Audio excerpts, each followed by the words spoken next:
बिस्मिल्लाहिर्रहमानिर्रहीम। अस्सलाम वालेकुम नाज़रीन,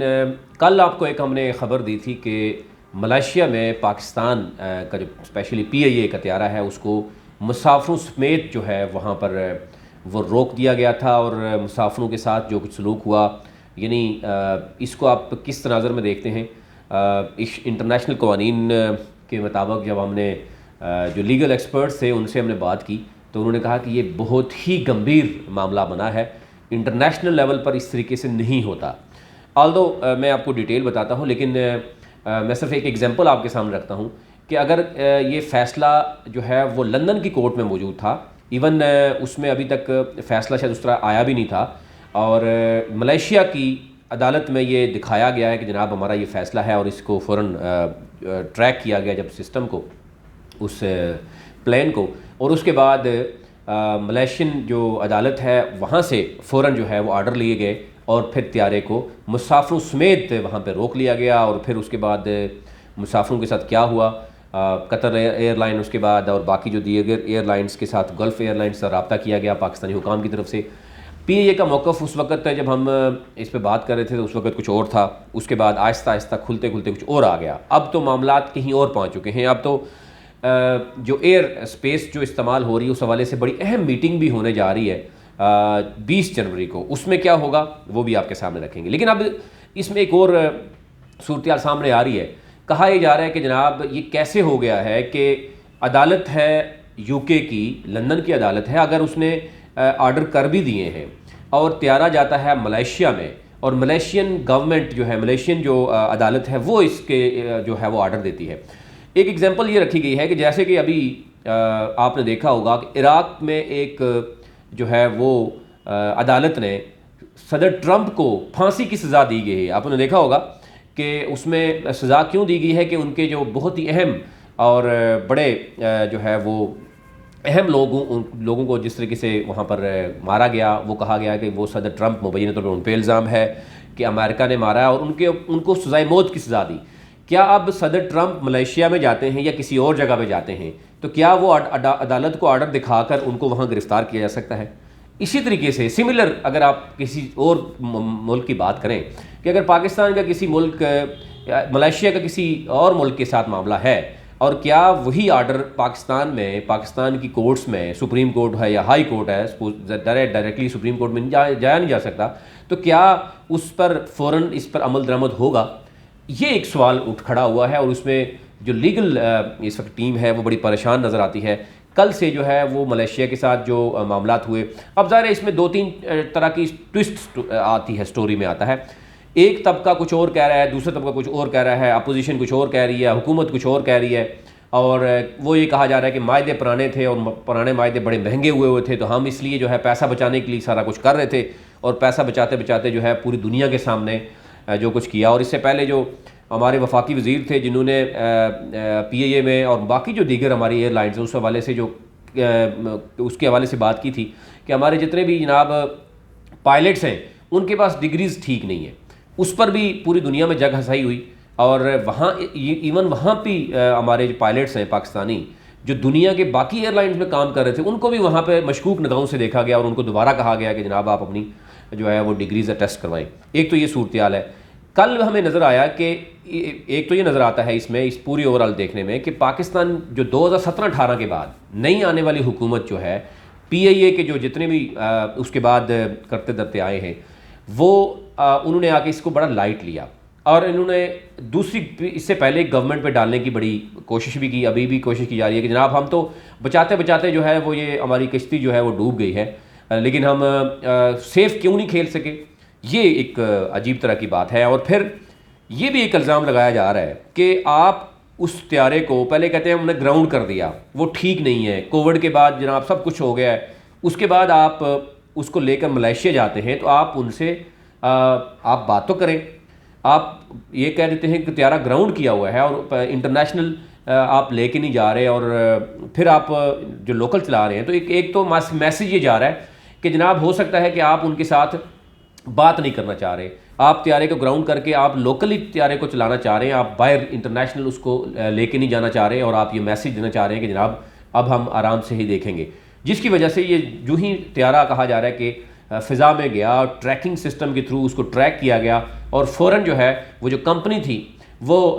मलेशिया में जब त्यारा उधर जा रहा था उसी वक्त से वो कोर्ट में चले गए और कोर्ट में उन्होंने आर्डर दिखाया जनाब कि ये लंदन कोर्ट का आर्डर है और हमारा त्यारा है, हमारे हक़ में 2 फैसले हुए हैं, तो ये आप भी हुक्म सादर फरमाइए। और उन्होंने फ़ौरन हुक्म सादर फरमा दिया। ये भी अजीब तरह की बात है कि आप कोर्ट लंदन की है, काम वहाँ चल रहा है और इधर मलेशिया की कोर्ट ने ये कर दी। अब इसमें 2-3 चीज़ें आ रही हैं। PAA का जो त्यारा था वो 777 जो है फ़्लाइट नंबर PK जो 895 थी, वो ये कहा जा रहा है कि 2015 में, कुछ कह रहे हैं कि 2000, ये 12 साल पुराना त्यारा है, कुछ कह रहे हैं 2015, लेकिन वो भी तहकीकात हो रही हैं, वो आपसे शेयर करेंगे। वियतनाम की कंपनी से लीज़ पर लिया गया था और कंपनी पर लिया गया और 2017 तक कहा जा रहा है कि इसकी इंस्टॉलमेंट दी जाती रही जो मौजूद थी। मैं आपको वो भी ज़रा डिटेल भेजता हूँ कि वो पैसा कितना था जो देना था। अब ये कहा जा रहा है कि 2017 तक पेमेंट होती रही है और 26/11/2018 को $5.7 मिलियन का एक जो आर्डर हुआ उसमें PAA ने कुछ पेमेंट दी और फिर उसके बाद ये रोक दी गई और फिर उसके बाद एक और उन्होंने कोर्ट में फिर चले गए और $13 मिलियन की एक और डिग्री जो है ना उन्होंने अपने नाम ले ली। और इस तरीके से उसमें से अभी कहा जा रहा है कि पाकिस्तान ने, PAA ने 80,000 पाउंड पहले फ़ीस भी दे दी है वकीलों को भी। 10 से 14 मिलियन डॉलर का ये मामला है और 2020 में भी एक यानी $4 मिलियन की किस्त भी गई है। अब इससे अंदाज़ा कर सकते हैं कि 2017 में आप जो है वो पहले से मुसलसल किस्तें दे रहे हैं, उसके बाद वो आपके ख़िलाफ़ एक फ़ैसला लेके आ जाते हैं $5.7 मिलियन का, आप फिर कुछ किस्तें सूद में देते हैं और फिर आप रोक देते हैं और फिर कुछ दिनों बाद, फिर कुछ अरसे के बाद एक और वो फ़ैसला कर लेते हैं, फिर वो कोर्ट में चले जाते हैं और वो $13 मिलियन सूद समेत आपसे आपके ख़िलाफ़ वो फ़ैसला ले जाते हैं। और ये कहा जा रहा था कि अब क्योंकि अरशद मलिक साहब होते हैं और उनके मामला भी कोर्ट में कभी क्या कहा जाता है, कभी क्या कहा जाता रहा, और अरशद मलिक साहब के होते हुए जो है ये मामला हुआ और ये कहा गया है कि वो कोर्ट्स के आर्डर्स जो थे वो बाकायदा तौर पर PAA ऑफिशियल के पास मौजूद थे और अरशद मलिक साहब को बार बार कहा गया कि सर आप बताएं, इनका जवाब देना है, इनको जवाब तैयार करना है, हमें किसी भी मामले में बड़ी मुश्किल हो सकती है। लेकिन उन्होंने इसको लाइट लिया और इन्होंने कहा जी पिछली गवर्नमेंट ने जो है वो लीज़ पे लिया था और हम देख लेंगे ये वो, और कोर्ट में मामला था, 80,000 पाउंड फ़ीस भी दे दी। लेकिन उसके बावजूद फ़ैसला भी, दोनों फ़ैसले इनके ख़िलाफ़ आए और अब जुर्माना, सूद, लीगल फ़ीस ये सब जो है वो पड़ भी गए PAA को और साथ $13 मिलियन का जनाब टीका भी लग गया। और फिर उसके बाद एक पूरी दुनिया को मैसेज भी चला गया कि जनाब आप तो लीज़ के पैसे भी नहीं देते। इससे पहले आपने देखा होगा अभी एक केस चल रहा है, नैब वाला जो मामला है वो भी आपके सामने है, ब्रॉडशीट वाला मामला वो भी सामने है, इससे पहले रिक्विजिट वाला मामला वो भी आपके सामने है कि सारी कंपनीज जो है वो पाकिस्तान के साथ काम करने के बाद जो है वो भाग जाती हैं या पाकिस्तान जो है वो इसको वो टैकल नहीं कर पाता। मामला क्या है, मतलब हर जगह पे पाकिस्तान की तरफ से मसला नहीं होगा, लेकिन फिर भी हम देख रहे हैं कि ये मामला है क्यों। लेकिन क्योंकि एक इस मामले में आपने देखा कि हमारे जो दुश्मन ममालिक हैं उन्होंने बड़ा भरपूर इससे फ़ायदा उठाया और उन्होंने उसी वक्त से जनाब बात करना शुरू कर दी कि जनाब PAA के साथ मामला है। और ज़ाहिर डेफिनेटली हम स्टील मिल की बात करें, हम PAA की बात करें, हम किस इदारे की बात करें जो सरकार का इदारा है और वहाँ पे सियासी तकर्रियाँ नहीं हुई। पिछली गवर्नमेंट आने वाली जो रही हैं वो आपके सामने है, वो बेशक डिक्टेटर का दौर रहा हो, पीपल्स पार्टी का रहा हो, नून लीग का दौर रहा हो, वहाँ पे सियासी भर्तियाँ होती रहीं। आज आप स्टील मिल भी देख सकते हैं, PAA भी देख सकते हैं, बाकी जो दीगर इदारे हैं वो यूटिलिटी कॉरपोरेशन आप देख लें, जो बड़े बड़े इदारे थे अवाम के मकसद के लिए बनाए गए थे, उनके साथ जो कुछ हुआ वो आपके सामने है। लेकिन एनी हो, अभी आपके सामने मैं ये रख देता हूँ कि जनाब अब ये कहा जा रहा था कि 2015 में त्यारा वियतनाम की कंपनी से उठाया गया, कंपनी से लीज़ पर हासिल किया गया और महंगी लीज़ ली। अब ये जवाज़ दिया जा रहा है कि जनाब नून लीग ने ये कर दी, क्योंकि ज़रा उस वक्त वज़ीर-ए-आज़म इमरान खान जो नवाज शरीफ थे। अब ये जवाज़ हर वक्त आप ये पेश नहीं कर सकते कि जनाब नवाज शरीफ ने ये किया और वो किया। आपने आते वक्त, या तो आप 2018 में जब आए थे आप आके कह देते कि जनाब ये त्यारे भी लिए गए और ये लीज़ पर महंगे लिए गए और उस वक्त आप लीगली तौर पर आप इसको चैलेंज करते, चीज़ों को देखते। आपने चीज़ों को छुपाए रखा। अरशद मलिक साहब के बकौल कुछ लोगों के, हमारे जो ज़राए बता रहे हैं कि उनको बताया भी गया, लेकिन उन्होंने इस बात को पर्दादारी रखी और अब जो है मामला जब गड़बड़ हो गया उसके बाद काम ख़राब हो गया। अब ये बताया जा रहा है कि कंपनी जो है जनाब है ये है वियतनाम का कोई बंदा है। बेसिकली वो कहा जा रहा है कि उसमें कुछ शेयर्स हैं या इंडियन जो है वो लोग पीछे बैठे हुए हैं और उनसे ये ख़रीदा गया था। उसके बाद उन्होंने लंदन कोर्ट में किया और फिर उसके बाद जो जज हैं जिन्होंने फ़ैसला दिया वो भी शायद बेसिकली इंडियन है या उनके साथ कोई राब्ते में, यानी इस तरह की बात करके अगर आप इस मामले से निकलना चाहेंगे कि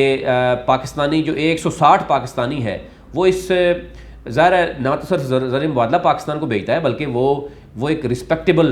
लाइफ गुजारता है बाहर की दुनिया में। उसका क्या कसूर था कि 160 पाकिस्तानी जिस तरीके से उनको ज़दोकोब किया गया, त्यारे में बैठा कर उनको इस तरीके से ज़बरदस्ती उठा दिया गया और काफ़ी देर तक वो पहले त्यारे में बैठे रहे, फिर उनको निकाल बाहर किया और फिर कहा गया कि कभी गल्फ एयरलाइन कभी कतर एयरलाइन से रब्ता करने की कोशिश की जा रही है। यानी पाकिस्तान इस कदर कमज़ोर हो गया है कि मलेशियन यानी गवर्नमेंट के साथ आप रब्ता नहीं कर पा रहे। आप कह रहे हैं जी हमारे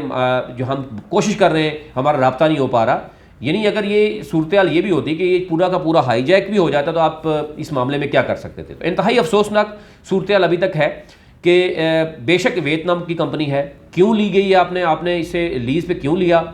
कितने पेमेंट की, फिर उसके बाद 2 दफ़ा आपके ख़िलाफ़ केस आप क्यों हार गए, 2 दफ़ा केस, 80,000 पाउंड आपने वकीलों को भी दिया, आपने सूद समेत सारा पैसा दिया और अब $13 मिलियन अगर आपने बाकी देना भी है और फिर आपने त्यारा भी अपना वहाँ पर कैप्चर करवा दिया और फिर पाकिस्तानी अवाम के लिए और पूरी दुनिया में जगहसाई भी हुई। आप इस त्यारे को ना भेजते बाहर, आप यहाँ ही खड़ा रखते और लोकल लेवल पे आप इसको चला इंडिजिनस आप फ्लाइट्स लेते, बजाय इसके कि आप जो ही गए आप एक तरफ उनको कह रहे हैं, अब वो ये कह रहे हैं, कंपनी ये कह रही है कि हमारे साथ फ्रॉड करने की कोशिश की गई, कि हमें ये कहा गया कि त्यारा हमने ग्राउंड कर दिया और कोविड के बाद हमारे मसाइल हैं, इश्यूज़ हैं, हम करते हैं। लेकिन दूसरी तरफ वो क्या कर रहे हैं कि इंटरनेशनल फ़्लाइट्स दे रहे हैं। ये एक जो कंपनी मुबैन तौर पर कह रही है कि हमारे साथ ये मुबैन तौर पर फ्रॉड किया गया, हमें बताया कुछ और गया है लेकिन प्रैक्टिकली कुछ त्यारे के साथ कुछ और होता रहा है। अब उस वक्त से जो त्यारा लिया गया उसमें जो एग्रीमेंट है, एग्रीमेंट में हमारे ज़राए बता रहे हैं कि लिखा हुआ है कि हम त्यारे को ग्राउंड करें या जो मर्जी करें, हम लीज़ देते रहेंगे। अब ज़ाहिर है जब एग्रीमेंट करते हैं या तो उस वक्त आप देखेंगे किसी कंपनी के साथ एग्रीमेंट हो रहा है और उस वक्त आंखें बंद करके सिर्फ त्यारा हासिल करने के लिए आप कोई भी एग्रीमेंट कर लेते हैं और बाद में आपको इस तरह के कई इश्यूज़ हम देख रहे हैं कि इंटरनेशनली पाकिस्तान के जो हम वकीलों की बात करें, हम लीगल टीम की बात करें, या वो कमज़ोर इतनी होती है कि हमें ब्रॉडशीट हो, रेक्विजिट मामला हो या और कोई कंपनी का मामला हो या फिर ये त्यारे की लीज़ का मामला हो, हमें हर दफ़ा हर वक्त मसाइल का सामना करना पड़ता है और दुनिया के सामने हम क्या दिखाने के काबिल होते हैं। अब ये एक तो सामने चीज़ें आ रही हैं, जो लीगल हमारे एक्सपर्ट हैं उनसे हमने बात की कि इसका मामले का हल क्या है। अब वो कह रहे हैं कि जनाब एक तरफ $13 मिलियन का उन्होंने केस जीता हुआ है, त्यारा उन्होंने कब्ज़े में ले लिया हुआ है। जो मलेशिया की गवर्नमेंट है, मलेशिया की अदालत है, उसने उनको आर्डर दे दिए और उसके बाद जो मलेशियन सिक्योरिटी ने ही इसको रोका है। कोई बाहर से लंदन से आ गया, उसके जो वियतनाम कंपनी है उसने कोई डायरेक्ट नहीं आके रोका, उन्होंने रोका और फिर दूसरे त्यारों के ज़रिए बड़ी मुश्किल से पाकिस्तानियों को वापस पाकिस्तान लाया जा रहा है। एक तो ये है कि पूरी दुनिया को मैसेज चला गया कि पहले हमने अपने पायलट्स के नाम पे इस तरह का किया, दूसरा आपने हम लीज़ भी ठीक नहीं कर रहे, एक ब्रॉडशीट वाला मामला अलग से चल रहा कि हम जो हमारे पास पाकिस्तान में आता है वो अपनी मर्ज़ी से मायदे करता है इंटरनेशनल लेवल पे, फिर केस भी हम हारते हैं और फिर ये पाकिस्तानी अवाम को पड़ेगा। अगर $13 मिलियन भी देना पड़ेगा, ये 22-24 करोड़ अवाम की टैक्स का पैसा ही होगा जो हमने देना है और फिर उसके बाद जनाब त्यारा वापस लाना है या नहीं लाना एक अलग इशू है। लेकिन अब इस पर कहा जा रहा है कि बड़ा अहम फैसला एक आने वाला है, मैं आपसे वो शेयर करना चाह रहा हूँ। कल से हमारे क्योंकि होश ठिकाने हमारे उस वक्त आते हैं जब कुछ चीज़ हो जाती है। अब ये कहा जा रहा है कि पाकिस्तान और दीगर ममालिक के दरमियान जो एयर सर्विस एग्रीमेंट है, 3 रुकनी कमेटी तश्कील दी गई है और इसमें वज़ीर-ए-आज़म इमरान खान ने बहुत अहम नोटिस भी लिया है और ये कहा गया कि पाकिस्तान और दीगर ममालिक के दरमियान फ़ज़ाई सर्विसेज माहिरों के असर नो जायज़े के लिए वर्किंग ग्रुप का इजलास तलब किया गया है। 20 जनवरी को बहुत ही अहम इजलास होगा। अब जिसमें कहा जा रहा है कि PAA के चेयरमैन जो चीफ कमर्शियल ऑफिसर हैं, डायरेक्टर एयर ट्रांसपोर्ट हैं और senior joint secretary aviation division committee के रुकन हैं और कमेटी जो है कहा जा रहा है कि ASA का असर नो जायज़ा ली गई और PAA समेत पाकिस्तानी निजी एयरलाइन से लेकर तमाम जो दूसरे ममालिक भी एयर स्पेस हमारी यूज़ कर रहे हैं उनसे असर नो उसका जायज़ा लिया जाएगा कि क्या एग्रीमेंट्स हैं। अब ये एक जो है वज़ीर-ए-आज़म को उस पटरी पे चढ़ा दिया गया है। कहा जा रहा है कि जनाब बहुत से ममालिक हमारी एयर स्पेस यूज़ कर रहे हैं, उसमें कुछ शायद मलेशिया की बात भी की गई, भारत की भी बात की गई, बाकी दीगर ममालिक की, और बड़ी सस्ती हमने एयर स्पेस जो है ना उनके हवाले की हुई है और ये भी प्रीवियस गवर्नमेंट्स ने की हुई हैं। तो ज़रा इस पर भी असर नो जायज़ा लिया जाए और ये देखा जाए कि क्या कुछ हो रहा है। अब कहा जा रहा है कि इजलास में PIA के मुस्तकबिल में बैरून मुल्क ऑपरेशन की तोसी, फ्रीक्वेंसी और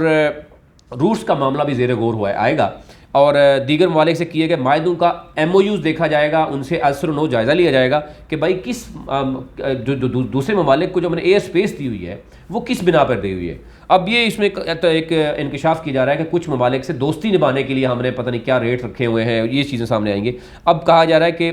उन तमाम माहदों पर गौर होगा, MOUs हैं उसमें दर्ज ट्रैफिक राइट्स पर PIA को दरकार नज़रसानी जो है वो भी कहा जा रहा है कि वो इजलास के एजेंडे में शामिल है। और ये उस वक्त हो रहा है जब हमारा एक त्यारा जो है वो मलेशिया के पास अभी तक कैप्चर है। उसकी मैंने आपको बता दिया कि अभी तक जो लीगल टीम हमें बता रही है कि जनाब उसका